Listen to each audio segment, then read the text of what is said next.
अब बात छत्तीसगढ़ की कर लेते हैं। सीएम भूपेश बघेल का आज दिल्ली दौरा है। आज दिल्ली के दौरे पर आएंगे सीएम भूपेश बघेल। दोपहर 2 बजे रायपुर से दिल्ली के लिए रवाना होंगे। दिल्ली में पार्टी के वरिष्ठ नेताओं से मुलाकात करेंगे। आलाकमान से सरकार के कामकाज पर भी चर्चा हो सकती है।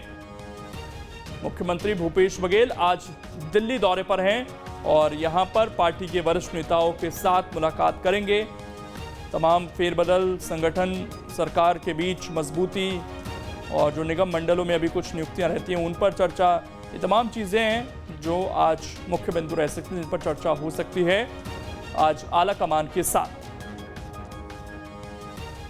तो सीएम भूपेश बघेल दिल्ली आ रहे हैं और जब भी दिल्ली आते हैं तो दौरा उनका हमेशा महत्वपूर्ण रहता है। कुछ ना कुछ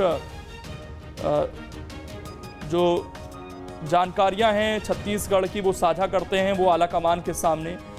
कभी कभी दिशा निर्देश भी दिल्ली से मिलते हैं और कैसे सरकार को और मजबूत किया जाए, अगले 3 साल का क्या रोड मैप है सरकार का, ये तमाम चीज़ें हैं जो चर्चा में रहती हैं और सरकार के कामकाज पर चर्चा होगी, ऐसा बताया जा रहा है।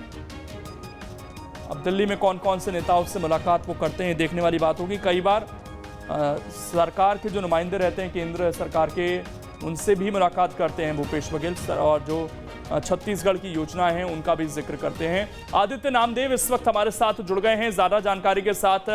आदित्य, दिल्ली जा रहे हैं मुख्यमंत्री भूपेश बघेल, क्या मुख्य एजेंडा? क्योंकि 2 बजे रायपुर में यहाँ से निकलेंगे और 4 बजे करीब पहुंचेंगे। बड़े नेताओं से मुलाकात है कल सुबह। कई कार्यक्रमों में भी शिरकत करना है। आज रात में छत्तीसगढ़ सदन जो सर्किट हाउस है छत्तीसगढ़ का दिल्ली में, वहां पर आज रात रुकेंगे और कल सुबह से कई नेताओं के साथ मुलाकात है। आज शाम की भी उम्मीद है कि आज शाम में कल सुबह राहुल गांधी से मुलाकात हो सकती है। तो यही सब कार्यक्रम है उनके, इसके लिए दिल्ली पहुंचे हुए हैं।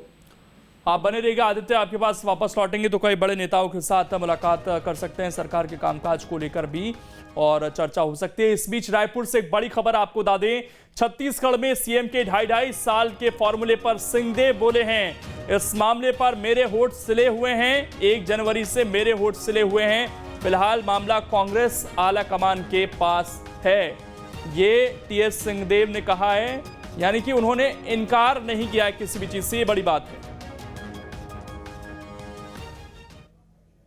पूरे हो गए के बाद में इस मामले में होंठ सिले हुए के बाद में इस मामले में होंठ सिले हुए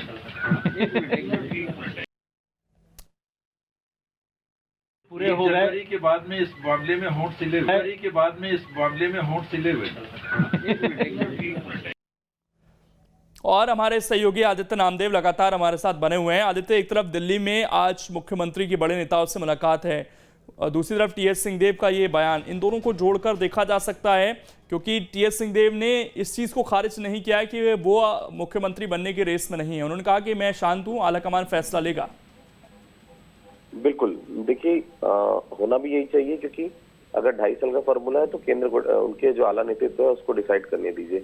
अगर दोनों आपस में डिसाइड कर लेंगे तो स्थिति और खराब हो जाएगी क्योंकि बीच में बहुत डिस्प्यूट हुआ इस बात को लेकर। इसलिए वो कह रहे हैं कि मैंने 1 जनवरी से अपना मुंह सिल लिया है, अब मैं इस बारे में कोई बयान आप लोग के पास नहीं दूंगा क्योंकि आपको कोई बयान दो तो बयान फिर बहुत दूर तलक जाता है। तो फिलहाल ना भी नहीं किया है। आपने सुना बयान, कहीं उन्होंने ये नहीं कहा है कि ऐसा कोई विषय नहीं है, ये सब आप लोग के दिमाग की उपज है, लेकिन ऐसा कुछ नहीं कहा उन्होंने सिर्फ इतना ही कहा मेरे वोट सिल गए। मतलब साफ है, कहना तो मैं कुछ चाहता हूं लेकिन ऊपर से बनना है, अभी कुछ नहीं कह पाऊंगा। बिल्कुल, ये चुप्पी भी बहुत कुछ कहती है कई बार। शुक्रिया आदित्य आपका जुड़ने के लिए और जानकारी देने के लिए। तो ये जो खामोशी है, ये क्या छत्तीसगढ़ कांग्रेस के अंदर आने वाले समय में कोई बड़ा तूफान तो नहीं लेकर आएगी?